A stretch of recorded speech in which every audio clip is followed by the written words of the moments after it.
You can get ad-free episodes of the Forest School podcast, as well as bonus episodes and exclusive access to upcoming guests to ask them questions before anybody else finds out about it, simply by visiting patreon.com/Children of the Forest.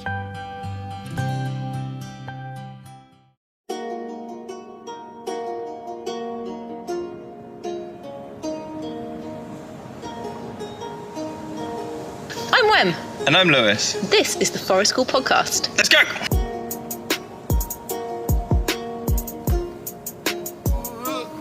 Slot in to my old man chair.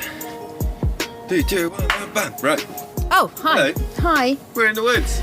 We are. You're under shelter, but I've now moved and I'm not under shelter. It's not raining though, for a change, so that's all right. It's going to be 17 degrees later. What? Yeah. I don't believe it. Very nearly The weather doesn't bear true at the moment.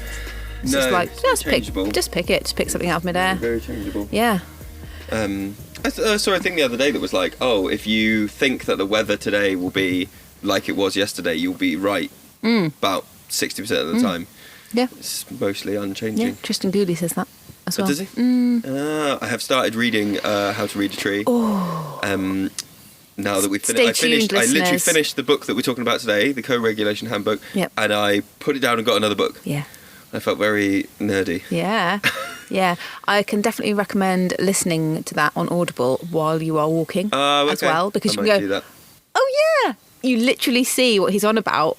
He tells you a thing to look at a tree, and then you look at the tree and you're like, oh my God, Of instantly course, true. of course. Yes. Yeah, so good. Yeah, so stay tuned. We're going to podcast about that, aren't we? Yeah. When we're both done. Lush. Yes. I need to get going with that one now. Yeah. It's the day after the King's coronation here in the UK. Oh, yes. Do you feel different in your bones? Do I feel different? Do you feel different? Yeah, because I feel like it's good to have the patriarchy back with a bit more control. Yeah. Actually, I really... And now it's official. People can't see that I'm... I don't mean this at all. Yeah. It was interesting, wasn't it? It was kind of like... The most interesting thing is that somebody realised that one of the Latin songs sounded really rude, and you showed that to me this morning, and now I've got that going round and round around my head. This, but there is a clip as Camilla walks up, and it just all of the choir going, I like vagina, Camilla. Super earnest. It's amazing. Very catchy. So now everyone's going to have that in their head all day. Yeah. It's great. I was reading, so I've started a little list of mini topics. Yeah, most of them involve monkeys. Some of them involve monkeys. Because this is how I understand the world. I go, oh, children are tiny monkeys. We should just carry on. Yeah. No, this one is slightly different. I'll read you the title of this one. Sure. Before we get into this book, which is going to take a while. Thinking versus perceiving. Brain differences suggest that children and adults use different strategies to understand social interactions. Okay. Which is interesting in all that way of like, should you be using declarative language? Should you be modelling it? Should you be saying like, we don't do that thing? Or should you be doing this thing? So there's this thing that is like, children understand the world as I understand this, more through like understood rules and conventions, and adults understand it through experience. Which makes sense. Makes sense. Yeah. It's just kind of interesting to me but they're in different parts of the brain as well. So like at some point there must be a rewiring that goes process this over here instead of processing it over here. Process it round this way. Which is again all that stuff that comes out about like teenage brains rewiring. Yeah. There must be a point where social stuff becomes weird and hard and confusing, and it might be that there's this rewiring moving around the brain. It's just kind of Where do you read that then? I can't remember where the article was from now. Let me find it. It is Bangor University. Bangor? Oh, yeah. Bangor? In Wales. I've just published it end of last month, April 2023. Cool. Has it got a title for the... Yeah, that is it. Thinking versus perceiving. Oh, sorry. Yeah. Brain differences. I might read that. Yeah, it's kind of interesting. But that's by the by. Yeah. That's not what we're here to talk about. We're talking about the Co-Regulation Handbook by Linda K. Murphy, and she also wrote the Declarative Language Handbook, which we have done a podcast episode about, and I would say is one of the most useful texts I have ever read, I would say, with working with children. So if you haven't read that book or listened to that episode of the podcast, definitely recommend that one as well. And then you saw that this one had come out as well, and we were like, right, quickly, get it now. Yeah. So this is the co-regulation handbook. Yep. And hopefully at the start of it does reference declarative language quite a lot through it. Yep. And wisely, I think, just goes, I've done a book about this. I'm not going to rehash this. Yeah. You know, which is great. It's a very accessible, like looking at the overview of the book, the way Linda Murphy writes books, they're very accessible. They're not, they're just academic enough that I feel like they've got grounding. Yep.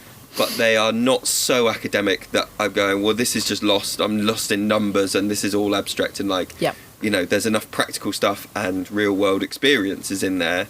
And often the mix of those two helps it hit home. You can talk about like, hey, here's a thing in the abstract that you might notice learners doing. But then when they give you an example of like, I went to a school and I saw a child doing this.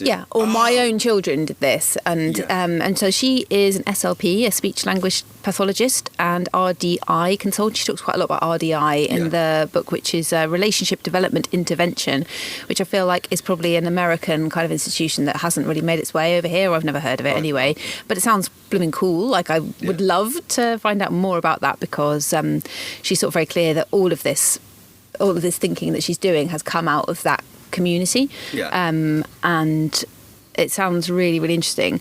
There's a whole like thing in America. I follow a lot of SLPs in the States who say loads of really interesting things about development, about kids and about play, and I've learned a lot from that community. And I don't know, again, whether there's a similar thing going on in the UK, but lots of stuff about neurodiversity and, just general child development, which seems to be very much more kind of modern and on the button for now, as opposed to this is very old research, you know, and I think also fits really well with the forest school ethos. So if you want to find out more about that and about like, I mean, it is about speech and language development, but it seems to go a bit beyond that. So I think speech and language is how you access relationships a lot of the time. So if you haven't got one, it's hard to put the parts in for the other. Yeah. Do you know what I mean? Yep.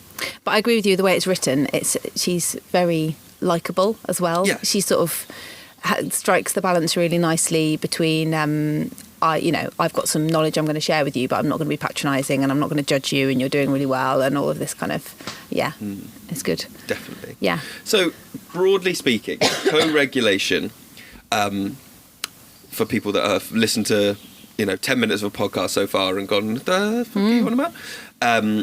Is that idea that like, if you in the moment don't have the skill set or availability to like regulate your own emotions, that you can do that with another person, and it's like body doubling where you're sort of doing something alongside someone else. And I think the metaphor that I've heard recently that's resonating with me is like being a thermostat, not a thermometer. So like not just replicating whatever's going on, you are going like, this is where we are, this is you as the adult, you as the and person with more experience. I think what I find interesting about this book is it's not specifically talking about co-regulating only in times of crisis. That's what I wanted to say, because when I bought it, I thought it was more of a de-escalation handbook. I thought it was about like regulating with somebody Sit at next a time to them. Okay, breathe. of okay, crisis. We're here. Exactly okay, that. That thing. And I read some reviews of it, and that also came out in the reviews. And someone suggested that it actually should be called the collaboration handbook rather than co-regulation, because that's kind of the meaning of co-regulation that we jump to when we first hear it, I think, is about like how to regulate someone when they are dysregulated. Yeah. Whereas this isn't about that. It's about practicing co-regulation all the time in order to build skills, resilience, communication, all of these things. So it's about joint focus and attention on the same thing, isn't it? Yeah. That's what she means by co-regulation. It's about two people's brains and focus being in tune and on the same activity, whether that is playing or shoveling snow off a driveway is an example she uses a lot, isn't it? Yeah. And that just working in tandem with somebody is like so much learning is happening there while that is going on. That And the thing about this book is that lots of things she says are so obvious, but so profound at the same time. You're like, oh my God, of course. Yeah. Yeah. And she talks about self-regulation quite early on in the book and saying, so co-regulation is the kind of support for self-regulation, and self-regulation is so huge that by the time we get to adulthood, most of us have kind of got self-regulation enough to be successful socially, and Yeah. and so therefore we can take it for granted and forget how difficult it is. Yeah. It's so hard in terms of managing yourself from all of physical needs, emotional needs, all of that kind of thing, and that kids need their caregivers to help them to learn those skills. That's the fundamental basic. There's a thing bedrock at of it, the isn't back it? of the book. I'm going to massively jump now, but it's relevant, I think. There's a bit at the back of the book where one of the phrases is like, she's sort of reviewing the book and going, hopefully you understand this and you understand this, and there's a checklist to see which bits, and you can say, I fully understand this, I don't understand this. And one of them is like, hopefully you now feel confident in defending yourself if somebody says you shouldn't help them do that, or they'll never learn to do it on their own. Yeah. And like, I think I've been on both sides of that coin, where I have been like, no, if I help you, you won't work out how to do it. I have also been there where I'm going, no, because they need my help right now. So I think there's something interesting about being mindful of when you're doing co-regulation and when you are it's like supporting independence.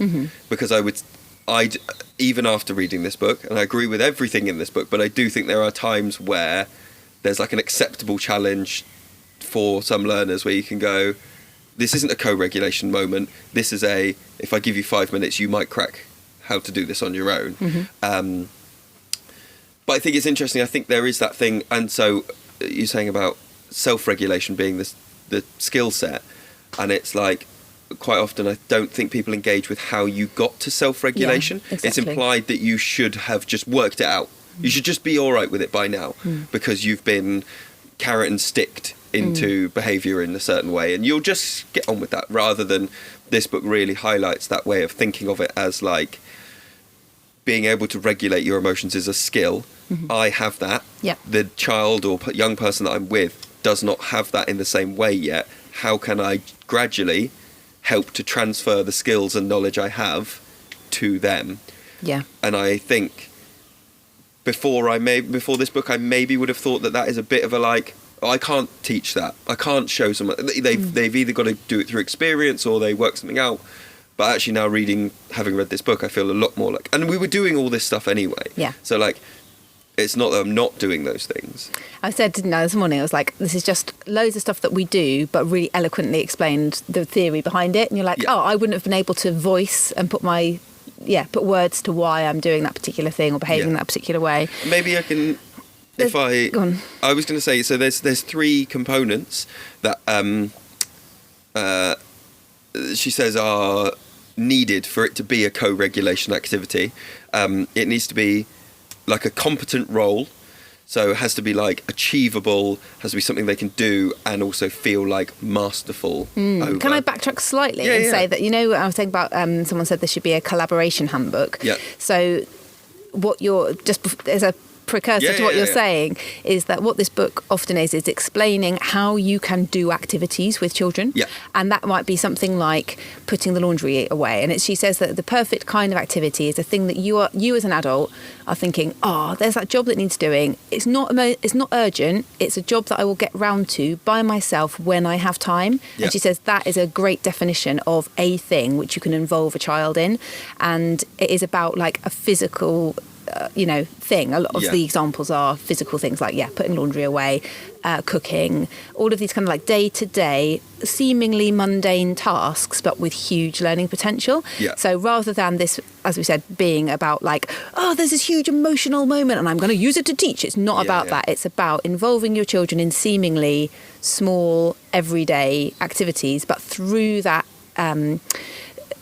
working in tandem with contingent roles. That was a really great word, I thought. That like, so you are doing a thing and the child is also doing a thing, and it might be that and we'll go into more detail about that. Yeah, there's some examples, but yeah. But yeah, so go on.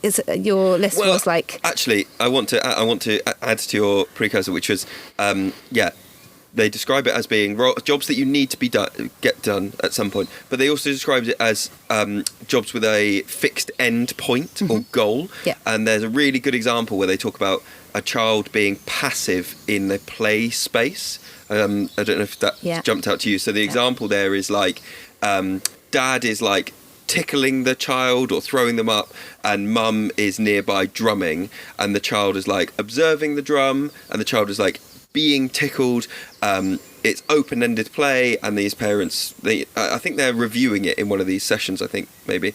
And they're kind of like, that was great play and all this stuff, and there we go. But that's not co-regulation, because the child is passive in this. They are listening to the drums and they are being tickled. They don't have a role. Yeah. And also, but it's so open-ended that there is no natural end to, or like goal to complete, or like thing that is like, and we've done that. The tickling can just go on, the drumming can just go on, and quite often I was aware that sort of play things like that, they often end on a low, because they end on like, I'm tired now, I'm going to stop drumming, I'm tired, and they end on this dip. Whereas like if you're planning to do some co-regulation, ending on that high is super important, ending on that like, and we did it. Yeah, although I would still say, like, she gives another example of play that is co-regulation with her two sons. Do you remember the one where one of them's turning off the light? Oh, yeah. And the other one, and like, so one of them turns off the light, and there's like, they sit in darkness, and then there's just silence. And then the other one turns on the light really suddenly, and then they both absolutely lose it laughing. And then they just repeat this cycle. So one of them turns on the light, the other one unexpectedly turns on the light, and they're laughing. And so obviously that doesn't have an end point, but she says it is co-regulation because their roles are contingent on the other. Like their play doesn't continue unless the other person takes their turn, does their role, does their thing that makes the other one laugh. Active. And you could imagine, so say you're like doing a job like chopping wood. That struck me as an example that we do here all the time. Is like a thing you do together. The roles are contingent on the other, meaning that it just won't happen unless the other person is there doing the thing that is their job at that time. And we might not stop because, we've done it, we've got enough. You might stop because, my arms are aching now. And isn't that a great example of showing, like pole bridging, that example of speaking out loud your thoughts and feelings and emotions and bodily sensations, so that you're modelling what's going on in your brain. So again, that is an example of self-regulation, right? So you are able to regulate yourself because you're able to interpret your body's signals that say that your arms are really tired, or you're getting really bored and you're getting distracted and you feel like you might actually hit your thumb because you're thinking about something else now because you're getting bored, or whatever reason you want to stop or the child wants to stop. And and you can also say, you look like your arms are getting tired, my arms are tired, and you can, so that's a great teaching of self-regulation even there, isn't it, when the task naturally comes to an end, which is interesting. Anyway, let's go back to it then. So the things are that they need a competent role, something they can do, has to be authentic, like it has to be an actual needed task in the world, in the household, in the forest school setting. Can't be like, shall we move all the blocks from one basket to another? You might do that with a very young child, but as they get older. And then contingent, like you were saying, needs to be either both doing the same thing, or like it can't keep going if one of you stops, which is I think really interesting.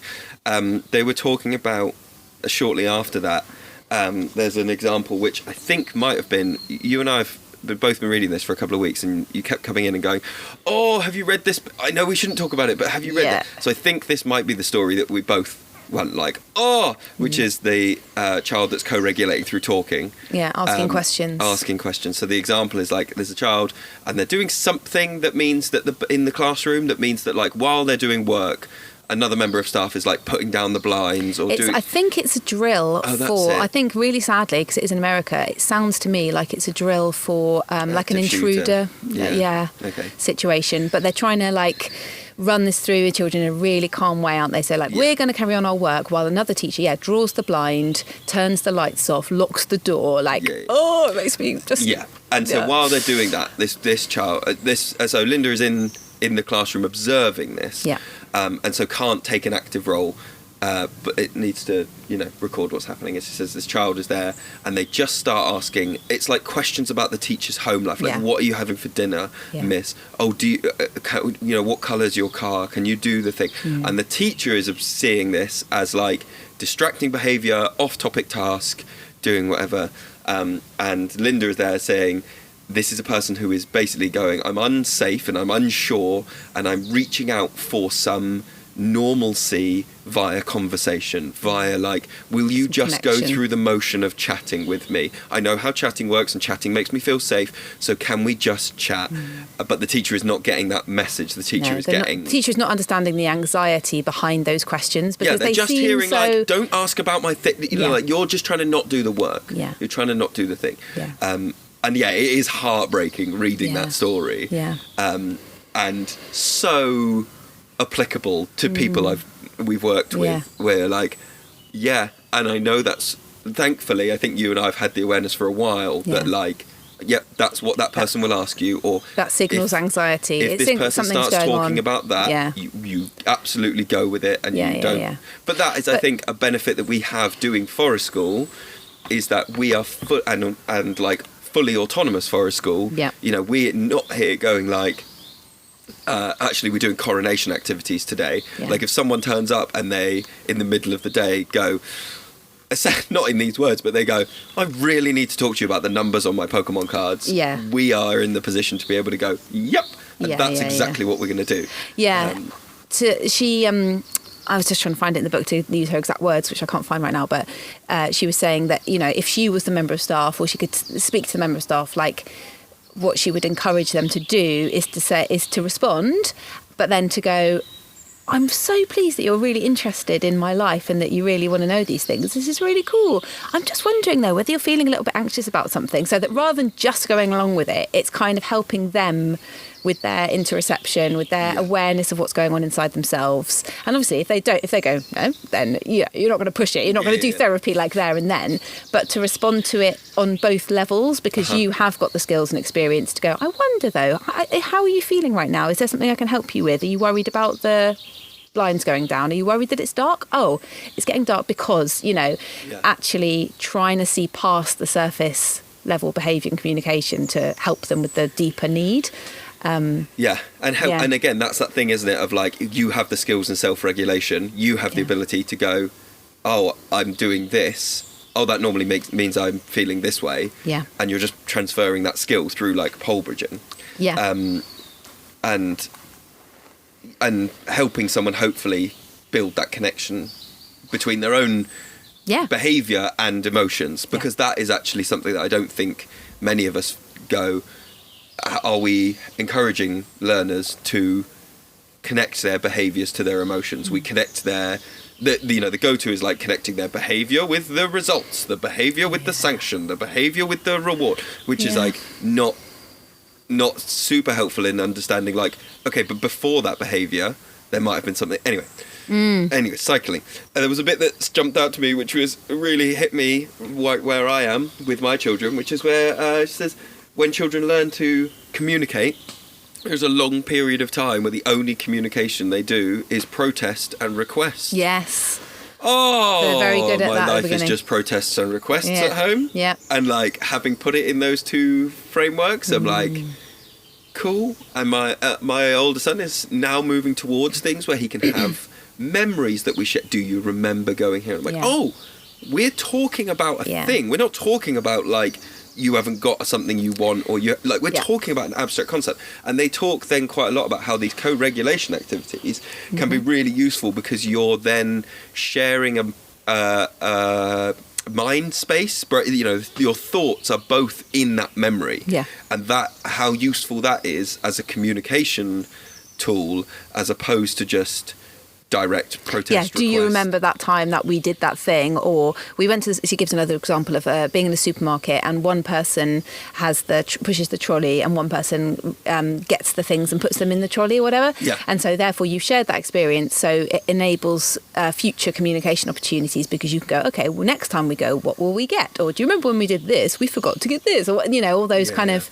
and also offers kids. She says about how some kids find it really, really hard to begin a social interaction with a group of other children, and that the more activities you are involving them in this very small, very home-based or like family life-based way, the more you're giving them an active role in it, a role which they can be competent at. So I think we need to come back to that in a minute because that's kind of massive.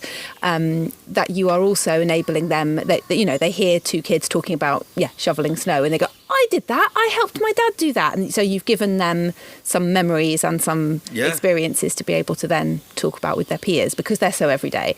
That thing about it being a competent role. So this is, you said about like near the beginning, some jobs you just want, oh no, you'll never learn to do that if I help you, that kind of thing. And then so she breaks it down and says, so you're going to look at the task like putting the laundry away. And this really hit home for me because my kids are a bit older and often their rooms get completely trashed. And I can also remember this being a kid myself and my parents going like, tidy your room.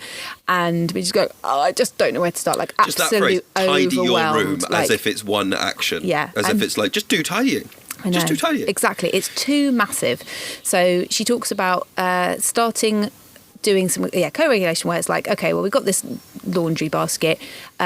You, the child, you can pass me the piece of clothing and I can put it in the drawer. And you can, and because you you have to judge your child's level of competency. Are they able to take a thing one at a time out of a basket and hand it to you? And if they are, confidently, then that is a competent role that they can do. But that beyond that, you then need to assess. She talks about Vygotsky. I was like, yes. So the edge of competence and the ZPD, the edge of competency. Yeah. So being, so it's experiencing mastery. So obviously that's also giving the child loads of self-confidence. They're like, I have mastered this thing.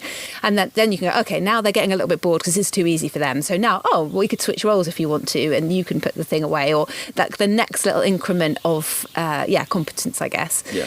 Building slight executive function as you go. Massively. That's it. Like, it's like incremental executive function rather than just jump in two-footed. Why haven't you done it? Exactly. And they talk quite a lot about one of the examples, I think, is you'll know you've got it wrong if you're saying, now do this, now do this, now do this, now do this. Absolutely. She's that's like, a sign if you're that you've got it wrong. I know, and also checklists, because again, that's the thing that's happened in our house. It's like, okay, getting ready for school. At the moment, we have been at the place of like, have you done this? Have you brushed your teeth? Have you put your socks on? Can you put your socks on? Blah, blah, blah. And so then we were like, okay, we're prompting loads. Let's use a checklist. But if you have to still prompt the child, then you're still prompting.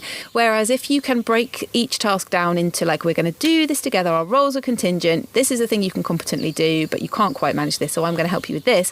That actually, from that standpoint of like, they'll never learn to do it if they don't do it themselves. Actually, they will never learn to do it if you keep prompting them. And but doing it with them in small steps is very different to doing it for them. And I think that is, and that a lot of the time, again, the system rewards children, the bigger education system rewards children for do this, next do this, next do this. Have you done the thing? Next do the thing, then you're finished. Like, that is the... It's because they're the easiest to teach. Yeah. That's the easiest way to teach, of course, 30 children and at one once adult. is to be like, cool, if you can follow a checklist, fucking A. Right? Here is the lesson plan, do these things in this order. Yeah. And I've written it in bullet points you. at the top of the handout. So go back to the handout. We've done the thing, like, So it's like overwhelm on one end of the spectrum, boredom on the other, and you've got to find that sweet spot in between. And it also talks about how through that mastery of those like home and life experiences, they will naturally seek out their own challenges when it becomes when it falls lower than their ZPD, so that they will start to then go like, I bet I could do this bit without you, or I bet I could. Can you just point and I'll get it, or can you they start to like find that ZPD themselves. Thanks to everybody that's rating and reviewing the podcast on Spotify and on iTunes. It really helps to get the podcast in front of more people and helps us spread the word about the amazing thing that is Forest School. I just think that whole thing, like, that is like, for me, one of the main messages of this book, and really struck me in both like home and work life. So I was halfway through reading it, and then a friend and I were planning a walking route along the southwest coast path, which we're taking our sons together, friends. Oh yeah. And we were planning it all and going, like, which bit of the coast path are we going to do? It was like starting from a huge wide angle lens of like, where are we going to go? Which even county we're going to go into, like the minutiae of how we're going to get there. Yeah, what's the bus route? Where's the campsite? La la la. And they were doing it because they want to do it. Like, they're like, oh, we'd love to do that. And halfway through our planning, my friend was like, oh, do you know what? The boys are just playing. Like, we should be involving them in this. Like, they should be helping to plan. It's their walk. La la. And because I was reading this book, I was able to go, no, it's actually too massive at this point. I was finding it hard to self-regulate through this whole process. I kept laughing. I kept zoning out and going, sorry, what? I wasn't listening to you when you were talking about the logistics of, like, we can drive to the thing, drop the stuff, drive to the next place, pick up the thing. I was just like, what? Can you just say that again? I need to draw myself a diagram. Sorry, I was thinking about something else. Oh my God, I need to walk around. Like, all this stuff. I was like, this is too massive and challenging to get them anywhere near it. Like, when it comes to it, closer to the time, one of them can hold the map while the other one looks for where we are. Like, it is that, like, break it down into a way that they can feel competent, because she also talks about so many of us, including children, don't attempt something through fear of failure because, and so if you tell a kid to do something that they're not competent at, then they try once and go, I completely failed. Therefore, never ever want to try anything again. So even though it seems really babyish, and it seems like, you know, talking about like working with your 13-year-old to help you put away laundry or whatever, and you're like, oh my God, that's going to seem so lame. But you've got to start somewhere. You've got to start in a way that makes them feel like, I got this. I can do this thing, you know. Yeah. And that can't be overestimated. They do talk about, in this book, distractions, being present, and limiting and controlling distractions. And the example they quite often give is like your phone, whether your phone needs to be away. But they also talk about with younger learners that might be that like a toy is too distracting. You need to put it. So there's some things they talk about that you can control if you're thinking. Did you get to this bit? Yeah. So they're talking about what you can control when you're setting up or thinking of going. This will be a co-regulation thing, and they talk about your space. So like the physical space you are in. Is this a job that needs to be done in the garden? Is it a job that needs to be done in the bedroom? Is it, in whatever thing? Physical proximity, which I think is massive, and also one that people find the most challenging, because being like physically, that thing about being like touched out by young children that want to climb over you all the time or do whatever, and that they're talking about you can actually think about with this activity, do you need to be next to each other? Or are you better off and say, further apart? Is that laundry job done? Is your child more comfortable if the laundry basket's on one side of the room and the things on the drawers are on the other side, and you're actually throwing the laundry to each other because physically that makes them more comfortable? Or do they need you next to them so they can almost be touching you so that they can go, and I'm just moving it only a foot. That's all I'm doing. They give the example of maths homework where it's like a completely new theory. You have to be sitting right next to them. Or in some cases, the child is sitting on your lap, scrunching their body into your body. But then when they've got the hang of it, you can maybe, like at a kind of elastic band, kind of walk a little bit further away and just keep coming back to check in with them. Yeah. I thought that was really nice. And sometimes kids will give you the signal that they don't want you to go. And you're like, I kind of need to go and do the other thing, like especially at Forest School. And then you're like, okay, no, like I do need, I need to make sure that I'm in a position where I can be really next to you if I feel like you're going to be anxious about this thing or it's going to be right on the edge of your competence. Yeah. I need to make sure that I can be really physically near you all the time. Yeah. They talk about materials in that if there are too many parts, either physically present, like too many objects, or just too many, if it's like there's some cloths and some plastic pieces and some liquid and some, and like, that thing, it made me think about setting up any sort of like kids science kit. Yeah. Where you're like, okay, I'm going to get it all out. Just sit on your hands, all right? Just sit. And they're like, I want to touch that thing and I want to mix that with that and I want to do that with and that. And so relevant for setting up activities at Forest School, isn't it? All this, like, I just think it's the absolute basic fundamentals of, when you like set up an activity, especially if it's a group maybe that you don't know that well, or you've like plonked into a school field, whatever, and you've decided to bring some stuff. And you're like, why didn't that go well? Like, why? And it's, often because of this. You've just got too many different things, or there's too many steps to the thing. It's like getting out a big craft box, which has got ribbon and yarn and tape and stickers and like, actually... just overwhelming. Far better, far more success comes from, we've got holly and ribbon, and we're going to try and make that, like that. I wish I'd read that. Yeah. 5-6 years ago. Because I was just like, bring all the things in case they want to use the things. And that's it, isn't it? You get stuck. It's quite often an easy place to go with forest school, to be like, we just need all the resources out all the time, because that's then... Ooh, punch my microphone. That's then free choice. So passionate.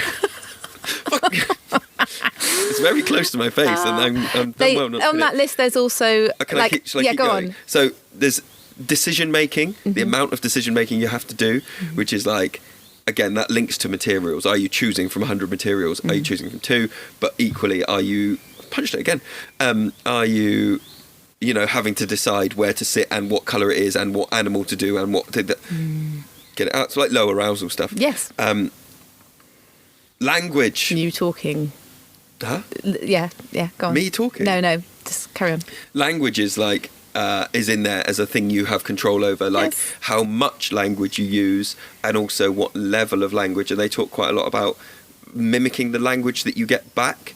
So with younger children, that might just be like, my go, up, your go, up, my go. Or with older children, that might be like, or more verbal people, because it's not linked to age. I shouldn't have done that. That might be more complete sentences, or that might even then spiral into, can your child or can the person you're working with do this co-regulation activity and talk about a memory, or is that too much? That really struck a chord with me, because I was like completely guilty of this. So it talks about you as the person kind of with the more experience and kind of in more control of the situation. Yeah. Are you genuinely focused on what you're doing and keeping language appropriate and at the right level, or are you, while you're doing it, reminiscing out loud about something completely unrelated, or thinking about what you're going to do later, or just try? And I was like, do you possibly have my verbal God. ADHD? Yeah, I was like, that is me with my daughter, especially all the time, because I think it's because you feel comfortable, and that's when you go, and that's where you go. Yeah, or like slightly bored. That's the thing. It's like when it's like, so controlling self-regulation, right? It is a self-regulation issue for me and some other adults perhaps, that the kid is on the edge of their competence, you are like way past the edge of your competence, so in order to make it more interesting, and also a desire for genuine connection of like, I'm not just like waffling on loads of rubbish, I am kind of trying to invite them to have a conversation with me about something abstract or something that they're doing later, or those kind of things. And sometimes that is completely fine. Like, there's definitely times at forest school where, you're chopping wood with a learner or putting up a shelter or whatever. And because they are competent at that thing, and they're chilled, that you can use that as a really lovely opportunity for connection about what are you doing later, especially if it's like initiated by them or whatever. But I'm definitely guilty of kind of going, I'm going to just add an extra layer of interest to this activity, maybe because I need a bit of stimulation and I want to find out a bit more about you and communicate with you. So let's have a chat about something. And it's like, no, just keep it simple. Just keep it simple. Keep it simple, stupid. Take some breaths and don't talk about what you're having for tea or whatever. Yeah. But there's one more. Can I tell you the last thing that they say that you can control is the number of people involved, which, as I read it, I went, well, yeah, if I was the only one in charge of that, but I'm not. I'm in charge of there's the broader spectrum of, the broader kind of considerations of like, if you're in a school, how many people have been given to you to take part in the activity. There's also the thing of like, how many people can you safely do a thing with? But then there's also the like peer-to-peer social thing of like, we've all been there where you watch a group of people and you go, you are way better as a 2, but for some reason you really have a need for this 3rd or 4th person to be in the group right now, and it's so challenging for you, and you can't step in and be like, Sorry, it's only 2. I can't with everything else that I believe. I can't step in and be like, it's only groups of 2 for this. Yeah. Like everything, even when we do silly games, like we do musical statues, or when we go like, oh, you shout the number, get into groups of, and then we always end up going groups of 4-ish, like between 2 and 8. Like we just don't have it in us at this point to be like, it's 2, it's 3. So controlling the number of people, I get it, because that is definitely a consideration for like lots of people. If you're like, we've got some people that will ask me to come and cut wood with them, and I can see as soon as another person turns up and says, oh, can I cut wood too? The first person that I'm with shrinks imperceptibly, but enough that I go, I've got to think of a legitimate reason that it's just the 2 of us for now. I can't just go, well, because Jimmy Jones doesn't like being with lots of people right now. Like, you've got to go, I'm really enjoying doing this with just me and this person. Can I give you a shout in a bit when we can do that? And like, so the number of people, I think, to me, felt the most out of my control from that list. Because also co-regulation activities look fun. If you're at home, you're limited by the number of people in your family. If you're trying to do some co-regulation stuff in a setting, it's very likely that extra people will come up, or people will be pulled away. You've just made me think, though, that this there are a lot of forest school practitioners who are working one-to-one out there. True. Lots and lots of people doing that. And if I would say this book is absolutely the most useful for people who are working in that setting. This is how, if I was going to do like a one-to-one day with someone, I would just do co-regulation stuff, start to finish. But it's another lens to look at activities at forest school through, isn't it? That you wouldn't necessarily look, if you didn't know that phrase and you hadn't read this book and understand this sort of outlook, you would go, okay, we'll chop some wood and then we'll get the fire going and then we'll do this. And actually, without realising, you are doing all these activities, and it's not, the point of doing them is not so that you can cook the food. The point of doing them is is all the stuff that happens along the way while you're doing it together. That's like you and I developed that thing of just being able to shout the word process at each other when you walk past and seeing something, or like you walk past and I'm looking at like some knot work and going, this is not going to hold up, or being able to go, process, all right, got it, Exactly that. The point is you are working with a child on a thing, and the point is not to go, no, you're doing that wrong. No, you're doing that wrong. It's just to do it. And then we'll take it all apart afterwards. Or conversations, will go, oh, I'd like to do some cooking later. Okay, when do you need the fire, and when can we just play with fire lighting? Because they're different. What time do you want me to actually get the fire on? Because that's different to when shall I get the kids to start doing fire lighting. Rewinding slightly about like talking while you're doing things. I've just remembered the example that she gives, which is a really lovely thing, which we did an activity a little bit like this, but set it up in a slightly different way to the way that she set it up. So do you remember we got big rolls of paper and put it out on a bench and made loads of mud paint and put loads of brushes. And I think we phrased it as like, because it was like school photo time. And it's like all the classes at schools are having their like class photos taken at the moment. We're not going to do that. Our forest school equivalent might be on this big roll of paper. If anyone wants to like paint themselves or something that represents them or do their name or whatever on here, and then we'll have this big roll of paper and we'll all be represented. It'll be like our forest school class portrait type thing. And she sets up a similar activity with 2 children, and she invites them to make a mural together. And they take it in turns. So one of them like draws a pavement, and then the other person draws some people walking on the pavement, and then they take it in turns to add things. And she describes what an amazing opportunity that is to spark conversation and connection between the 2 of them in a really meaningful way. So one of them draws a person and goes, this can be your grandma, and the other child goes, oh, what about your grandpa? And then the first child goes, oh, they died a year ago. Oh, I'm sorry to hear that. And they start having this really meaningful connection where they find out about each other's lives through that kind of joint activity. So I just want to add that in terms of like, because otherwise you might get the impression that this is about just keeping the language really focused on the task at hand and that kind of thing. And she's not necessarily saying that. It's just about, you as the adult and what you're doing. There's amazing, I got to a bit about scaffolding in this book. And I thought, again, this is like the absolute like teacher training or adult working with kids like Bible. Why, like, this is just read this. Just read the thing about about scaffolding. So it's, it's all the basic stuff like, waiting longer, using a guiding declarative statement, modelling, creating a partnership, adding a gesture, using declarative language to help the child read the context, break down the role into smaller pieces. It's all that stuff that you might learn if you've done your teacher training about like how to set up a task and things like that. But just to have a refresher on that and go, just process not product. The experience of doing it rather than what you end up with was really, really good. Never go back to mundane marshmallows ever again. Forest School Cooking, the cookbook, covers everything from how to build and use different types of outdoor ovens, stoves and equipment right through to a range of different meals to keep anyone full and ready for their next adventure. Get your copy today on Amazon. Yeah, I'd like to, if I can, so I feel like we've talked quite a lot about, we've talked about the things you can control. There's a bit where they talk about, in this book, the 4 different types, broadly, of co-regulation activities. Yeah. So they are, and I'll go through them really fast and then we'll pick them apart. So they are assembly line, complementary, parallel, and reciprocal.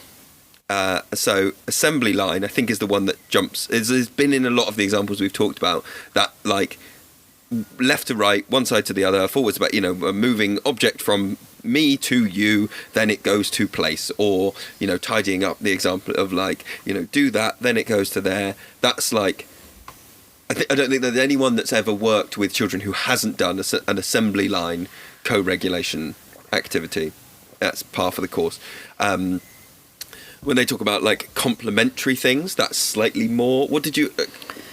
Complementary. So one role complements the other. So you're not actually doing the same thing, but like one sweeping, one of you holds the dustpan and the other person sweeps the dust into the pan. So the 2 roles complement each other, and you could easily swap those roles depending on the competency. But you need those 2 things to get together. They make one thing. Yep. There's parallel, where you're both doing the same thing, and then I would say we see that quite often peer to peer. That parallel play, that parallel co-regulation thing of like, we're both getting pine cones, we're both putting them in the pot, we're both getting leaves, we're both putting them in the pot. Or I need you to hold the other end of this bench so we can move it. We are both carrying the bench to the thing. If one of us stops, it won't happen anymore.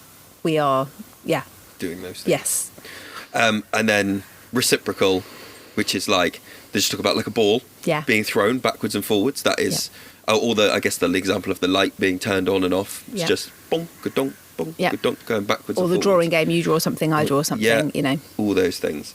It was nice having those examples there to think about, if you've got a task that needs doing, which of these 4 ways of co-regulating is most appropriate for that, because some of them are not appropriate for, reciprocal stuff.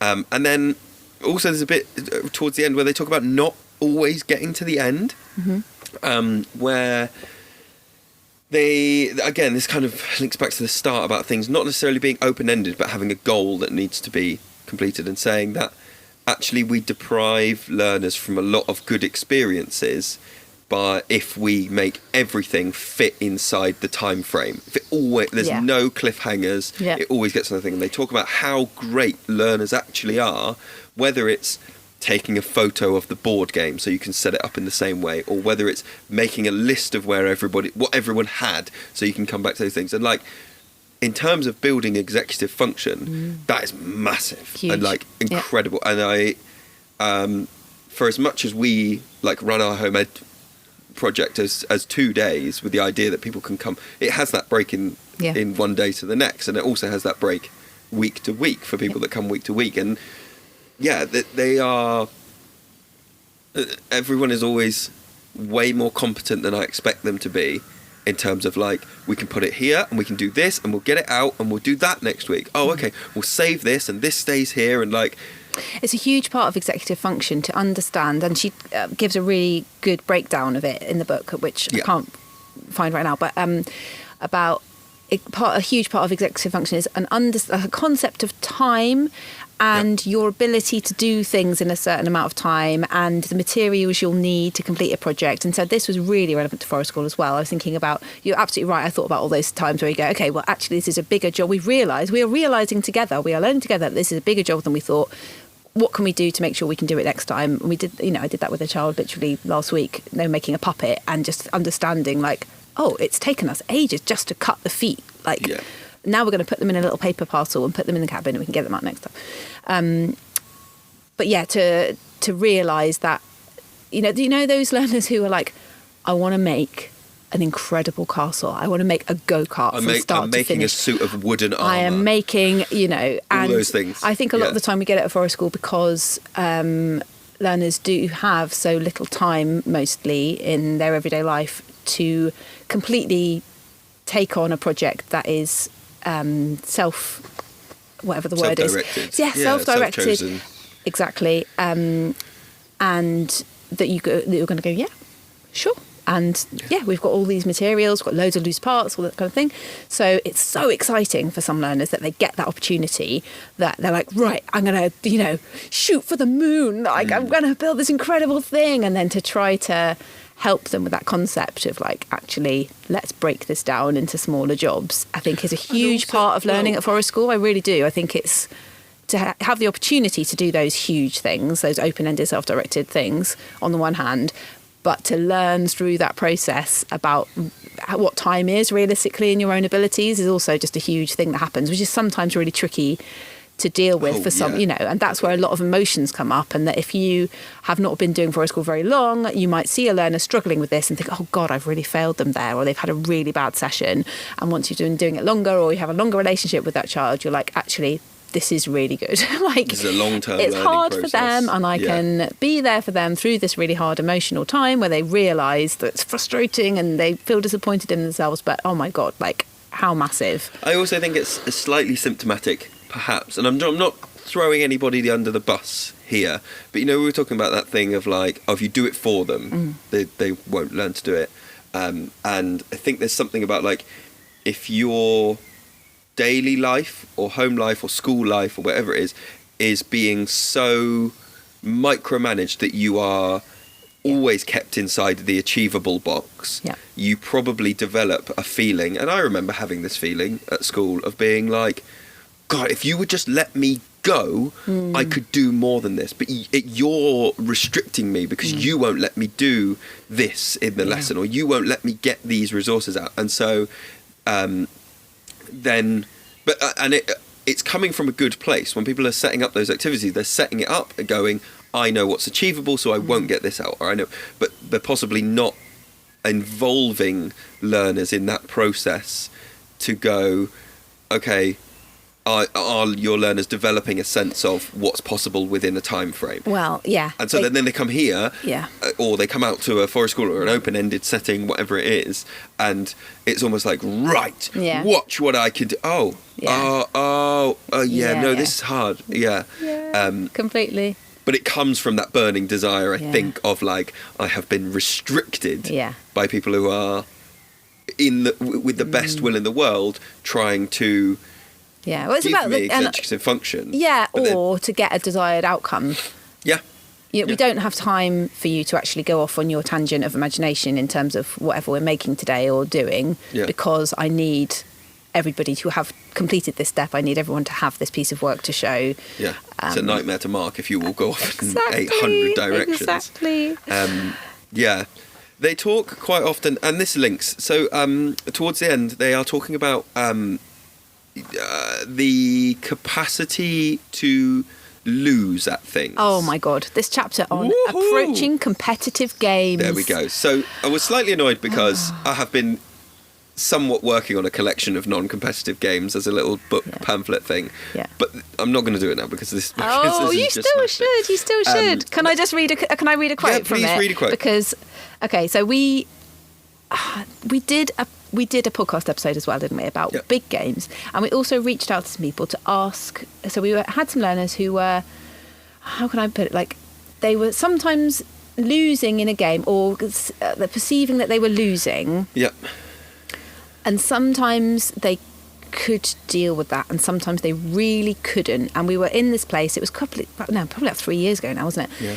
And we were in there, we reached out to get lots of advice from other practitioners and people who worked with young people to go, what should our approach be? If somebody really, really sometimes can't handle losing, because it wasn't always consistent, was it? It was like, depending on the mood, and obviously you don't know what's in somebody's head, so you don't know if it's going to, you can read all the clues, but you don't know necessarily if it's going to be a day where this person can't lose today. They're human. Yeah. So does that mean we should never play any kind of game where anyone can ever be caught, tagged, perceived to have been slower than another person, all of these things, because it's too awful. Yeah, they haven't got that skill too yet. hard. Or does it mean that we should do more of these to widen the comfort zone, to make someone... Build tolerance, build skills. Yeah. Yeah. And I don't think we necessarily came down to an answer, but we came up with a way of, like, with a practice. So again, this is the thing where this book is like, that's why we did, like, and just the writer so eloquently puts into words the approach, which is, as you place kids in situations that they can handle, they will build resilience. So that's what we're talking about. But if we place them in situations where the loss is bigger than their current skill set, it can crush them and prevent them from trying again. We do not need to do this. And I was like, of course, like that is it, isn't it? And again, it comes down to that thing of like, when people, if they're training with us, for example, go, well, should you do this? Yes or no? And our answer is always like, depends. It depends. And the answer for this is like, you get to know the learners, you build your relationship with them, you get to know whether, like, is this crushing you? We do not need to ever make you feel crushed. Like, we need to be, it's going back to that edge of competence thing. So yes, it's both. It's like, yes, it's building resilience because, and the writer goes into loads of examples about how you can play games which have lots of little losses and lots of little wins all the way through, and examples of those. So if you're kind of about like games that have minor losses but they're like frequent, so like tic-tac-toe or snap, or those games where like and then they contrast it with like war games where like this is, and that's sometimes what happens when kids that's why I feel I nearly said I feel uncomfortable with war games, and that's not what I mean. When I say I feel uncomfortable with war games, I feel uncomfortable with the weight of a day being win-lose. And like that's what makes me I feel, because I can see stuff building to it, half of this group is going to go home, we won, and half of this group is going to go, we fought all day and we lost. And so they talk about having those like little, lots of little things and doing those things. Actually, it really struck me that I don't know whether it's ever explicitly said, but it's kind of said through this thing of like, I have said this, I've also worked with lots of education people who've said this, where the go-to phrase is like, oh, so-and-so can't lose. They don't know how to lose. They're a bad loser, or they can't lose, they can't handle it. And this chapter really made me unpick that and go, well, actually, there's more nuance there, and actually the phrase should be, they can't do big losses. So-and-so can't do... they can only, and at the moment, they can't do big losses, or at the moment they can't do, because like you were saying in that example of like, you see someone not handle losing well, and so the sort of like pathologizing of it goes to like, losing big subject is something they can't do. And you're like, no, that's not what they can't do. It's big losing, or it's losing to certain people, or it's losing in certain scenarios, or it's losing because of certain things, like because the rules were like this, or because their body did this. Like, you've got to unpick that like can't lose into like can't lose here but can lose here but can't okay, so you do some more of the things can lose and go, these things we might work towards, but like... Applications to complete Level 3 Forest School Leader Training here with us at Children of the Forest are now open. Train with me and Lewis at our woodland site in Devon. We'd love to meet you in person. Visit myforestschooltraining.co.uk to find out more. And there's loads of examples in there that we do, like kids versus grown-ups. Yeah. So, because we are grown-ups and we can handle losing and all, and it's like, funny. But one thing that I haven't done before, and I thought that's an interesting approach, is that sometimes you'll get people who are like, I always lose. I can never do it. Yeah. And that imperfect memory of like, well, this is how I'm feeling. And so therefore... This is how I've always felt. This is and the writer talks about keeping a written record or a visual record of like times. A journal. Yeah, like journaling, which I thought was really interesting and that could really support some learners. That you could, if there was a game that your learners at Forest School really enjoyed playing on a regular basis, that you could keep a little kind of diary of the date and who won which game, like for everybody, to like write this down and like, so on those moments of complete overwhelm, like, you can go, look at this, you did win this time, you did, and it is, know. And it could be, journaling makes it sound like a massive thing, but there could be a tally chart of tic-tac-toe games. Exactly. That could just be that thing to be like, you got 4 of these. I guess that also would help you perceive if that they were doing 20 games of tic-tac-toe and they genuinely hadn't won any of them. That gives you information. And that gives everyone information about like, oh right, are you enjoying this? Because maybe this isn't the game to do. And actually that they will often spot inequality in that kind of way and go, actually this game isn't accessible. Like the amount of times we've had learners who go, oh actually hang on a minute, we keep winning in this particular game we've made up, which involves running or whatever. We keep winning. And we've noticed that because we have the ability to have that overview of it. Therefore, we need to change the rules and say that actually, if you're under 5 or you're under this height, actually you get 2 chances at tagging the person. The amount of times they will do that and level the playing field by changing the rules. And sometimes that's just to extend the play cycle, though. That's sometimes because the people who are losing have gone, well, I've had enough of this. And they start to lose, and so the dominant team starts throwing the other team a bone in terms of going like, no, you can play because you get to get me and I freeze. Or like please play. I will give you all these buffs. I will give you all these superpowers. Just play my play cycle. But that is a leveling. It's still leveling. It's just it's not necessarily coming from a like same result. Sometimes it comes from an empathy of like, I can see the other people are upset and I want this game to be fun for everyone. Sometimes it comes from, if I don't the game will flatten be over. this, the game will be over. Yeah, and that's still really good learning.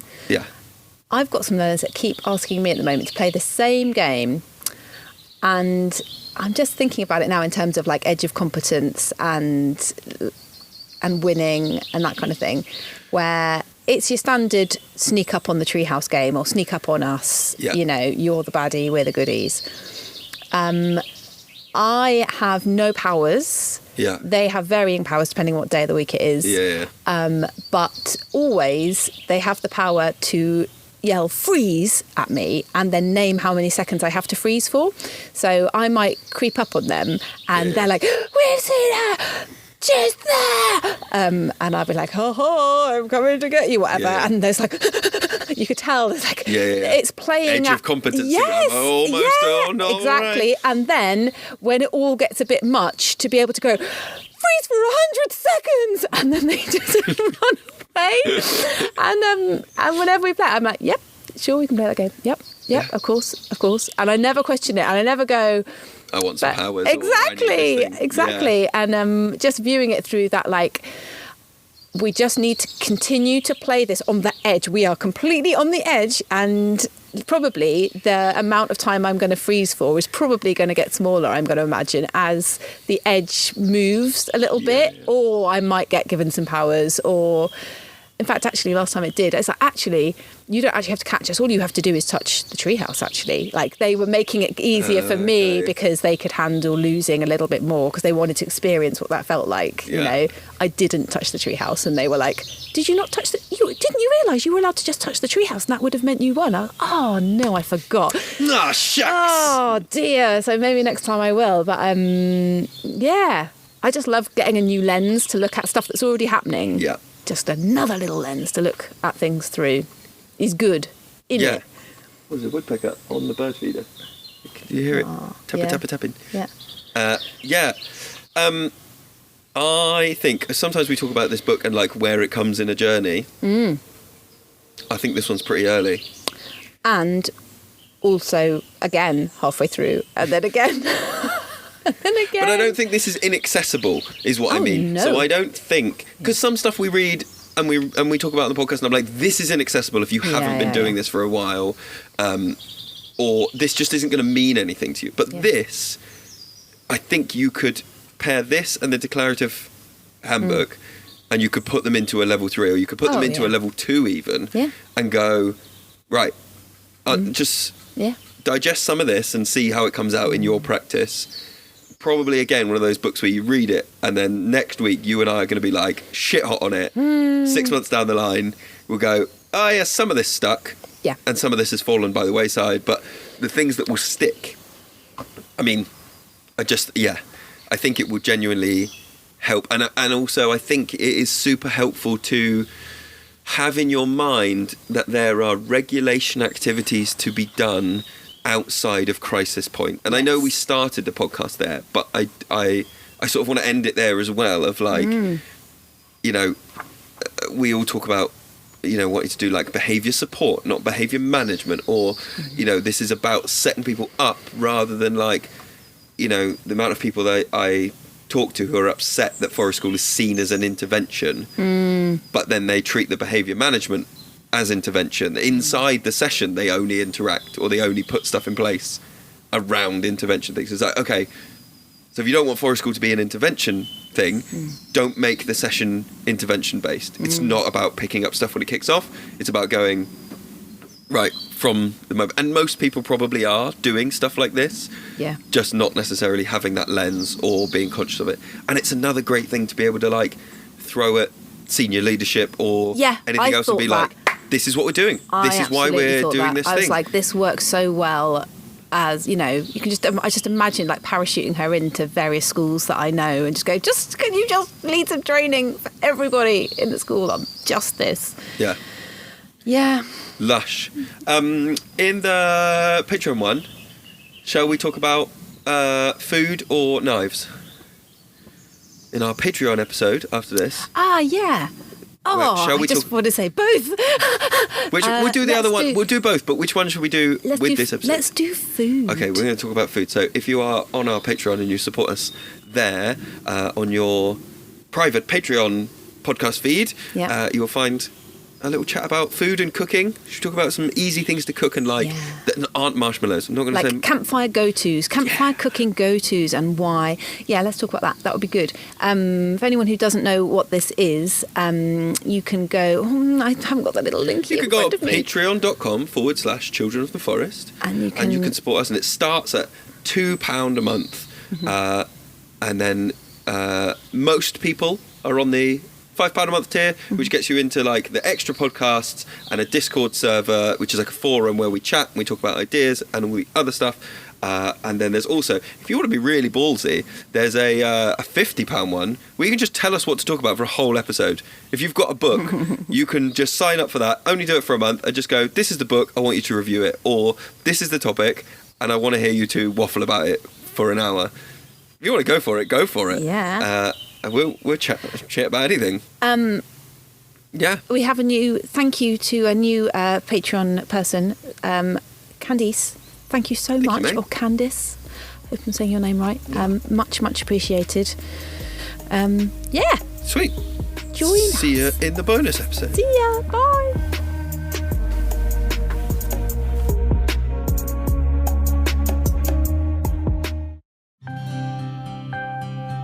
You can get ad-free episodes of the Forest School podcast, as well as bonus episodes and exclusive access to upcoming guests to ask them questions before anybody else finds out about it, simply by visiting patreon.com/Children of the Forest.